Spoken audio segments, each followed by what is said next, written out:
Hello and welcome to this Dawn Busters Taste Challenge. I wanted to start a little bit earlier, but I wasn't able to.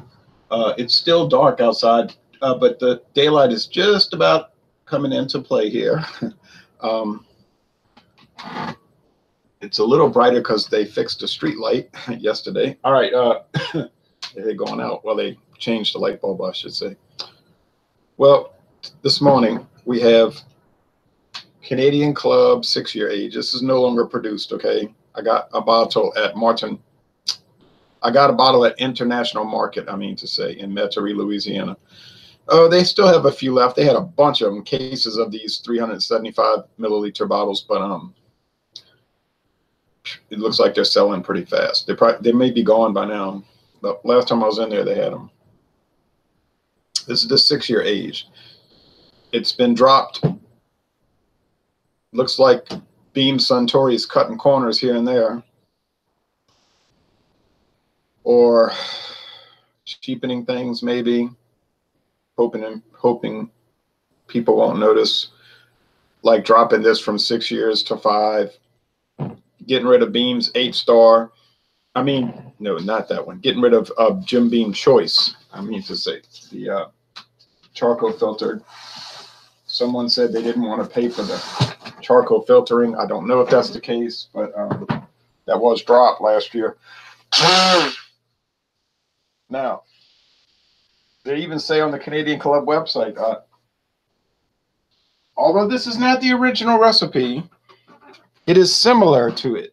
Yeah, because it's not aged 6 years. Okay, and it's not 86 proof either. It's 80 proof. I think it used to be 86. But anyhow, if you can find it, buy it, because it's not going to be around anymore because the production has been switched to 5 years, and that's been about 5 years. All right. But a good thing about a place like International Market is a good and bad thing. A bad thing is they're never going to throw stuff away.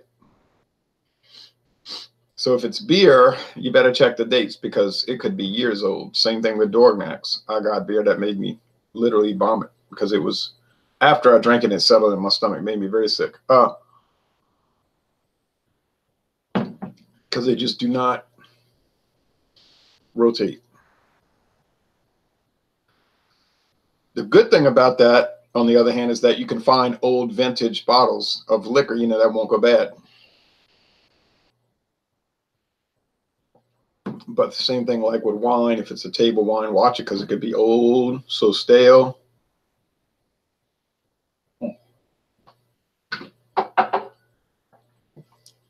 Okay, finished with the coffee. Well, we're going up against Black Velvet. Now, Canadian Club came out in 1858. Black Velvet in 1951. There's stories about World War II and Black Velvet, but I never could find any kind of real reliable source for that. I know there's some book about the Navy. I think it was like written by the U.S. Navy, and it's talking about Black Velvet apparently being drunk at midweight. But I'm thinking maybe the guy who wrote the book for the Navy got confused with another brand. Something. I don't know. Or there was a brand called Shenley's Black Label, and then when they decided to reformulate it, they redid it as Black Velvet 1951, rebranded. Ah, my nose. Then they maybe they came up with this fanciful story about the distillery master saying, it's smooth as black velvet, because there's a story on the back about master distiller Jack Napier. But I would be more comfortable going along with what the manufacturer is saying, that they tried to develop. They wanted to develop it in 1951. They were going to call it Black Label Whiskey, but they decided to rebrand it after they tasted it as Black Velvet, or not rebrand it because it had never been officially released, but release it as Black Velvet. All right. Let me see something real fast. I'll try one more thing. Then I got to answer comments later. Didn't do that in hours and hours, maybe a day. Not 24 hours, but it's been a while. Let's see. Black Velvet.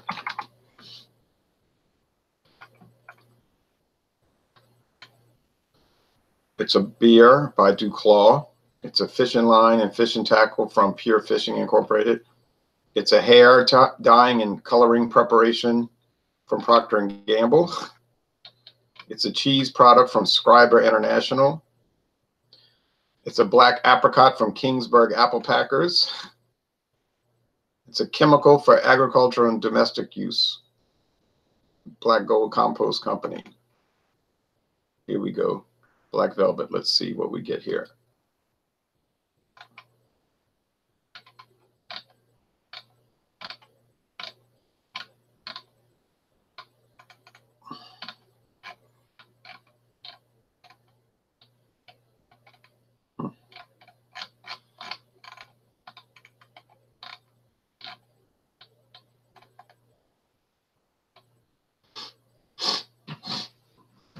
The original registrant was Gilby, sorry. W.A. Gilby Limited, sorry about that. Gilby of Canada. Gilby, okay. Then Barton of Canada Limited, and that's US, but registered in Canada is Limited. Constellation Canada Limited. Now Constellation Brands USA, okay.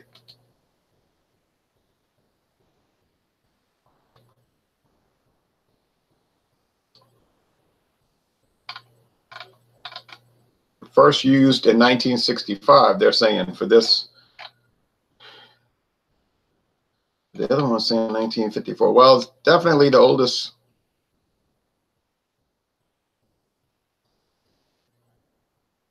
The attorney, Jeffrey Brown.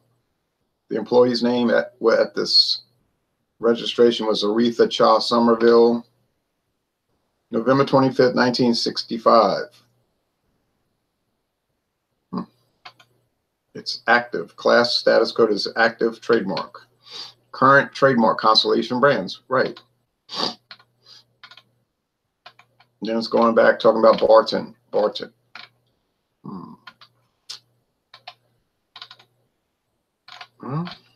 Well, I'm not seeing anything from the 40s. I know that much.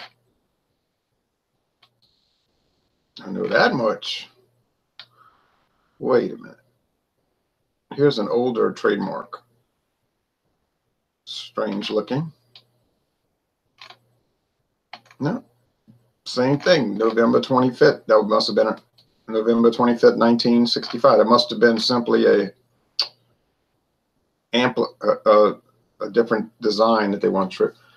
Black Velvet Artist Materials from Silverbrush Limited. Black Velvet Preamplifiers from Jade Design. Black Velvet Mulch from Micah Hollinger. Black Velvet Advertising from Bartell's Breeding. Horticultural Products. Black Velvet Brownies from Myers, Tiara, and Breathwaite, Jody Breathwaite. Black Velvet Dancing Apparel from Trebien Clothing. That means very good clothing. Black Velvet Blouses and Boots from Brianna Freeman. Black Velvet Laundry Detergent from Cheeseboro Ponds. Black Velvet Slot Machines from Bally Gaming. Well, I'm not going through all of this. There's an incredible array of products named Black Velvet. Black Velvet Coffee, Victor Allen's Coffee. So, how do you like that? You might say, I don't like it. I wasn't interested in the trademark history of Black Velvet. Okay, but that helps us to look and see if that story about World War II is legitimate or just some misunderstanding of, and then it just keeps getting told. Because I hear these stories about beer, wine, and liquor, and a lot of times I'll ask people, well, how do you know that? And they'll say, well, everybody heard that. This guy said it. Well, then I look at what this guy said. Well, then he's got it from somebody else, and then he got it from somebody else. And it's all just no primary source. Just somebody heard somebody saying it. It's like hearsay, and that's your source, that you heard somebody say it. It's not really a source. It's just, well, at least you're saying, well, I heard it. I read it in a book. Where did the book get the information? Oh, well, the man said it's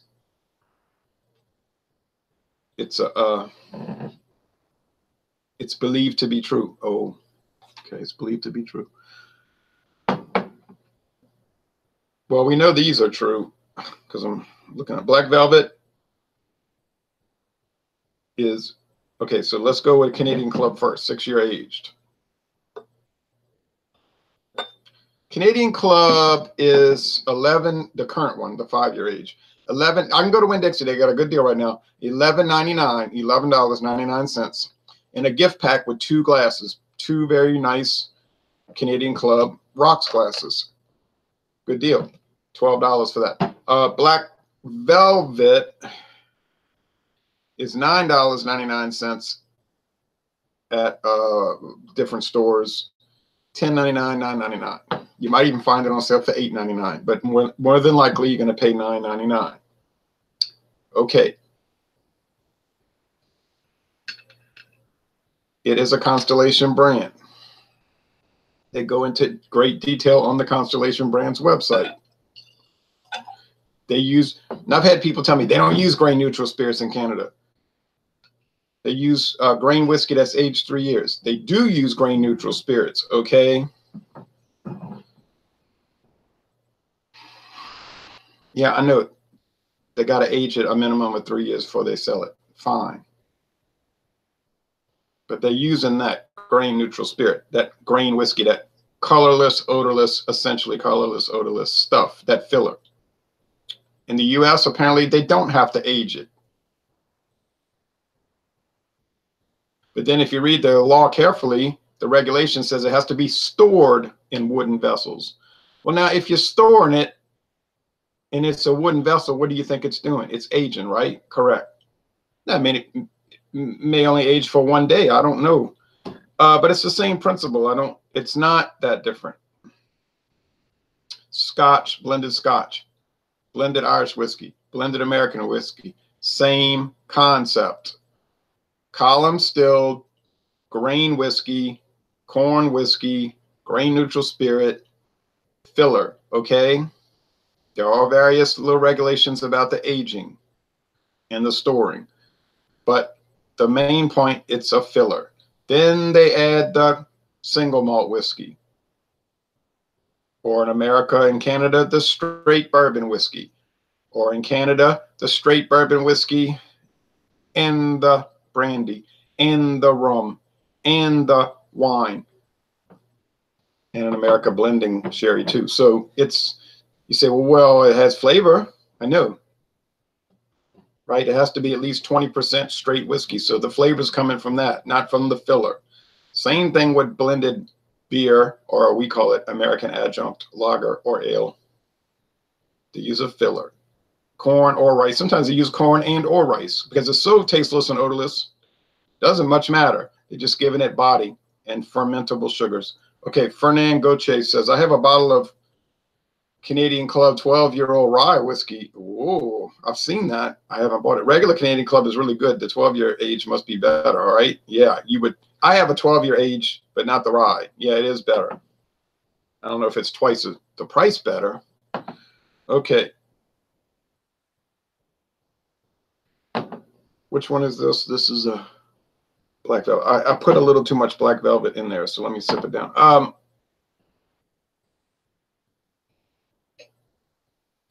Now, the impression or the idea people have is that a blended whiskey and wine, for that matter, is blended with different grapes, many of them, that a blend is worse than a single malt.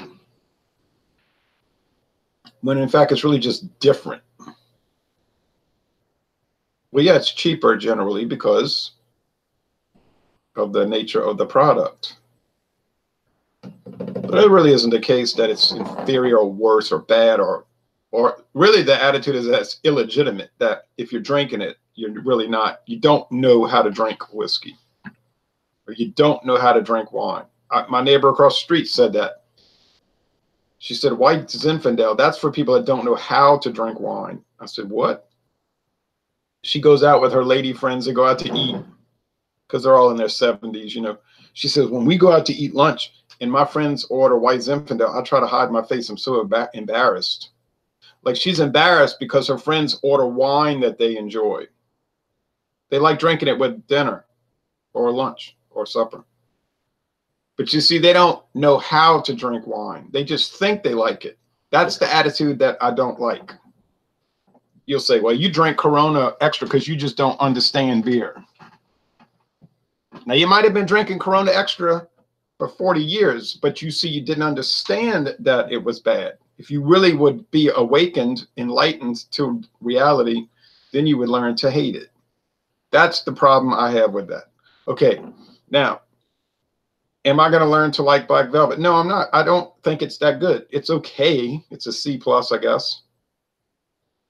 But big deal. I mean, there's a lot of $10 whiskeys that are a C+. You know, no big deal. I don't think too many people buying it for $10 are thinking how wonderful it's going to be. They're buying it because it's cheap and they want some cheap liquor. Okay, you know, hey, it's fine. They probably know how to drink. They know how to buy whiskey. They just, maybe they also know how to save money. And in their mind, the trade-off is worth it. See, it's all about trade-offs.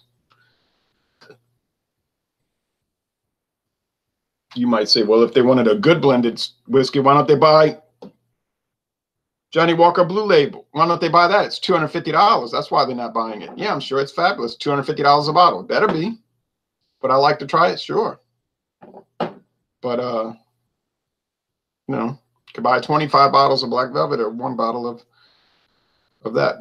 But maybe the one bottle's worth it. I don't know. I could buy brandy. I could buy Corbel brandy for $16.99. If I really want to step up, I'd buy the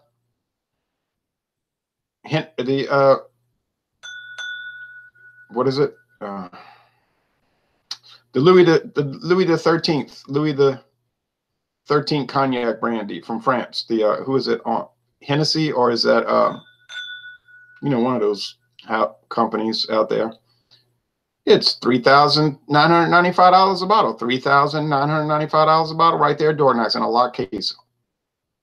Why don't you pay $4,000 for it? I mean, be a man, man up, drink good stuff. Don't drink that Corbel California brand, you idiot, you fool, you moron. All right. Well, they're both gold. Similar color, you know. You would assume, right, that a whiskey aged 6 years is going to taste better than a whiskey aged 3. But with these two products, I would not make that assumption. And another thing, the Canadian Club is clearly flavored with what? I don't know. But it has that honeycomb taste. Like literally honeycomb cereal. Think about honeycomb cereal. You get that oat base. It's like grain oats. And then they got that flavoring, you know.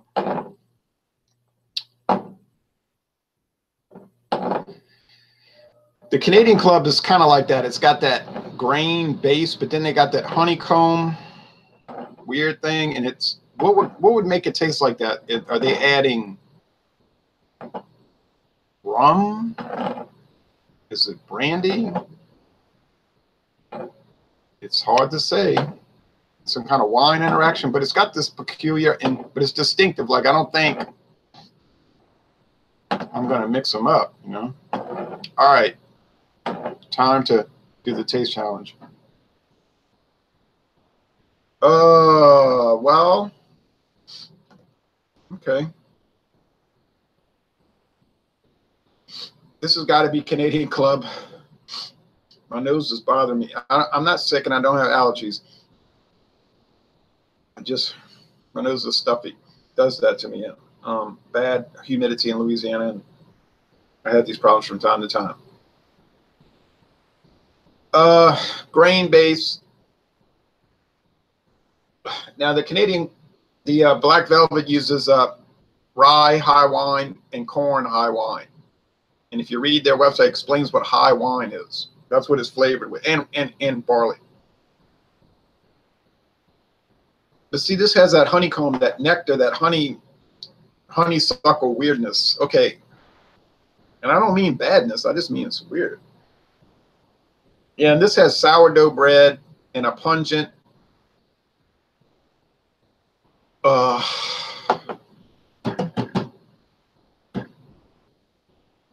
just a pungent bread. It's like yeasty bread. I mean, I'm telling you, that's the way it smells, like a bread. I don't know how else to describe that. Now I'm gonna, without even tasting it, I'm gonna call it.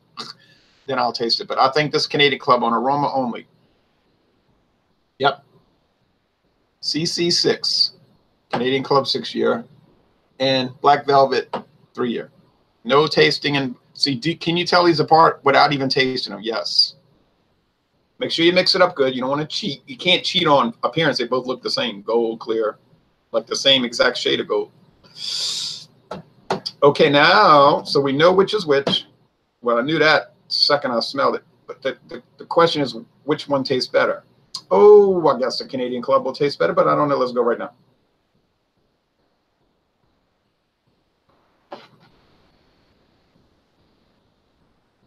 Daylight. It's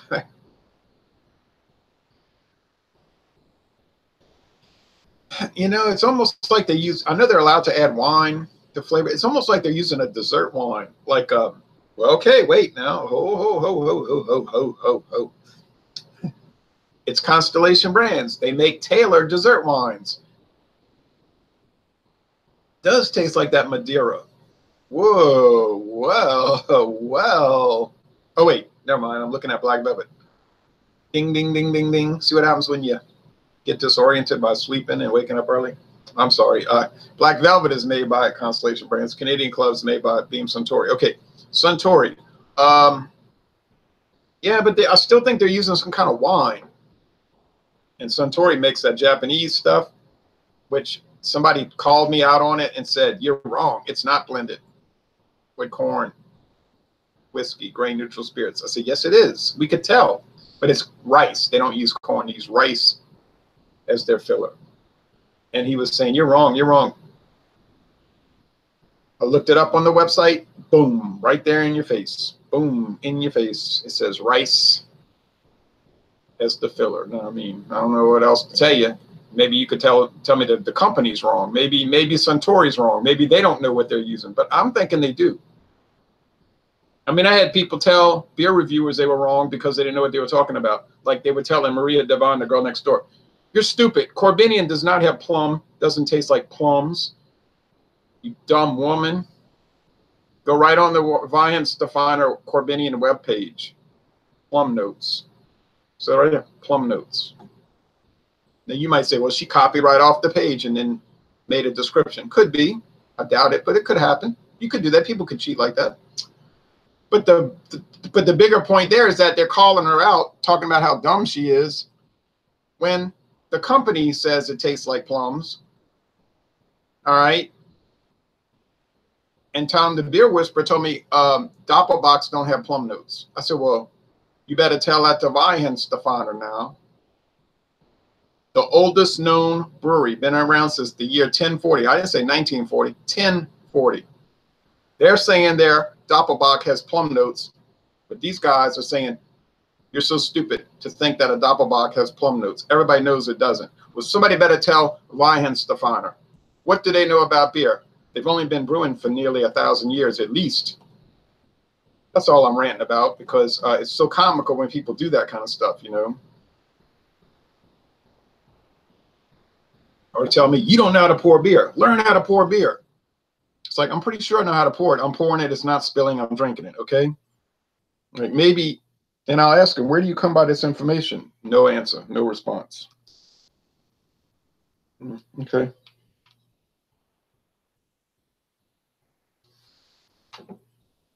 You see this Black Velvet, look.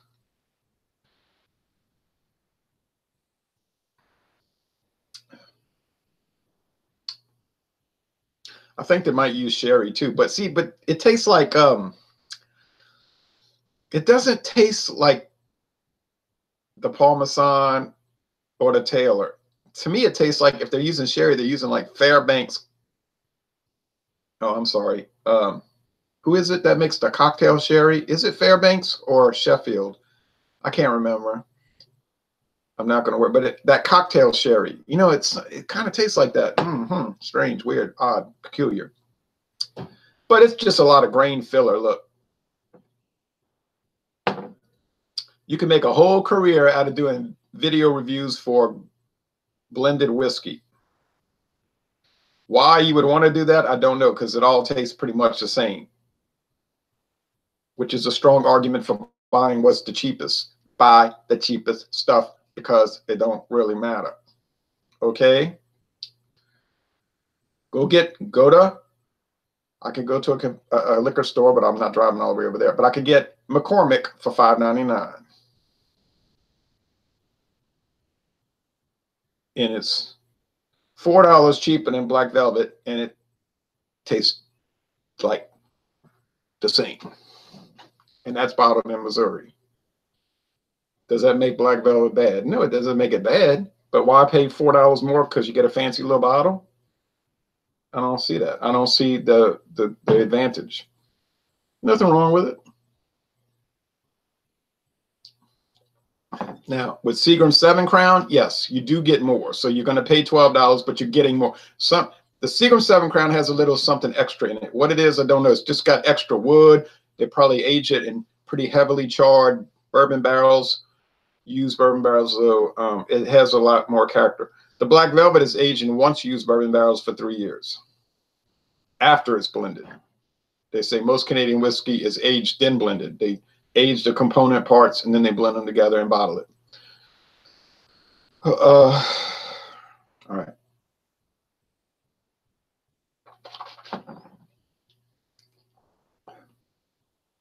Yeah, I think the Canadian Club is better.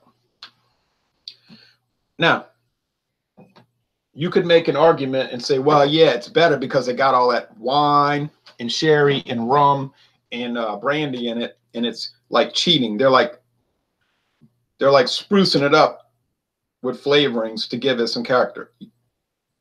Yeah, and then the Black Velvet is more of a pure whiskey flavor. I agree with that. But I do drink it more than just reflect upon it. You know what I'm saying? Like, that's nice, you know. Yeah. Be a man, drink pure whiskey flavor. But yeah, but it's dull. That's the problem. It's like, okay, it's pure whiskey flavor, but it's like dull. You know, I mean, it's bad enough it's 80% just grain spirit. There's nothing bad about it. Okay, I'm trying to reiterate this. I've been trying to reiterate this for years. There's nothing bad about the blended whiskeys. They're not bad. There's just nothing there. There's nothing there in particular. You know, nothing. There's stuff there, but it's just not.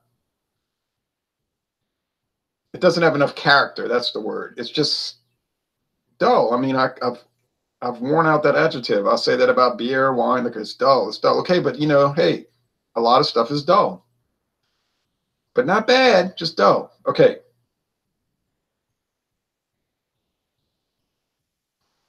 So I don't really care if they cheat, if you want to call that cheating, because according to the law of Canada, it's not cheating. It's the way it's done, or the way it is allowed to be done. Okay. Next up is Black Velvet versus Canadian Club 12-year aged. Obviously, it's not going to be a real challenge, and it'll be the same story as today, where I can tell them apart on aroma only. So what does that prove? Well, it proves that you can tell them apart on aroma only. And that means that Canadian Club and Black Velvet do not smell or taste similar to each other. They do not. I mean, they taste like alcoholic beverage, but beyond that, they don't taste alike. And as far as which one's better, it's a personal preference issue. You decide which one you like and you buy it. That being said, Canadian Club 12-year, I don't really think I'd want to pay $24 for that bottle. It's a little bit expensive considering the payoff. Not a bad payoff. It's a good product, but you just don't get that much. Although the bottle is pretty. Beer now, funny thing about beer, if you get the just typical average run-of-the-mill American adjunct lagers. Budweiser, well, that's a little bit distinctive, so I shouldn't have brought that up because being a rice lager, it's a little bit different. But let's say like Miller High Life and Old Milwaukee or you know, Natural Ice, etc. I know those are a little bit different from each other, but and they're not flavored. Let's say they're not flavored. You still have a lot of flavor taken into account the generalized dullness of it, blandness of it. There is, and when there's more flavor for that than you get with the whiskey, if it's a blended whiskey. Well, Scotch and Irish whiskey, yeah, okay, they have more flavor. So let's keep it with Canada and USA. Canadian and USA. All right, enough of that. But go read articles about Canadian whiskey, and what's the theme you'll find? The theme is always, well, they're kind of light in the flavor and aroma. They're noted for being kind of bland. Kind of goes along with what I've been saying for all this time, right?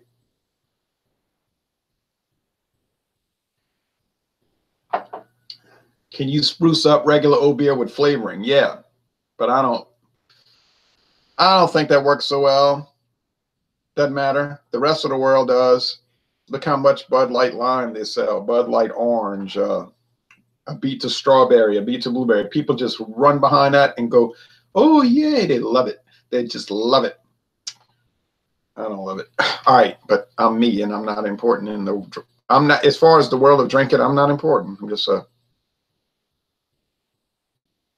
somebody on the internet. That's about the bottom line of it. All right, thanks for watching this taste challenge. I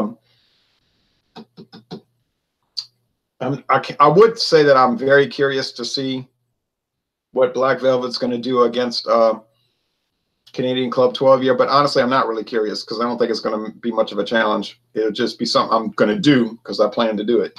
I'm more curious to see how Black Velvet's going to do against Royal Canadian.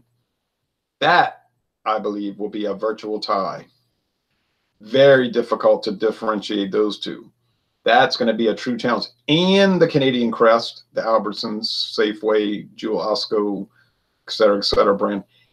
And the Albertsons Canadian whiskey. Well, no, not Albertsons. That's flavored with some stuff. So that one will shine forth. But the and the Canadian Limited, there's no way you're going to mix Canadian Limited with Black Velvet. That is impossible. Like my friend David said, oh, pour it out. I got to pour it out. It tastes like black licorice.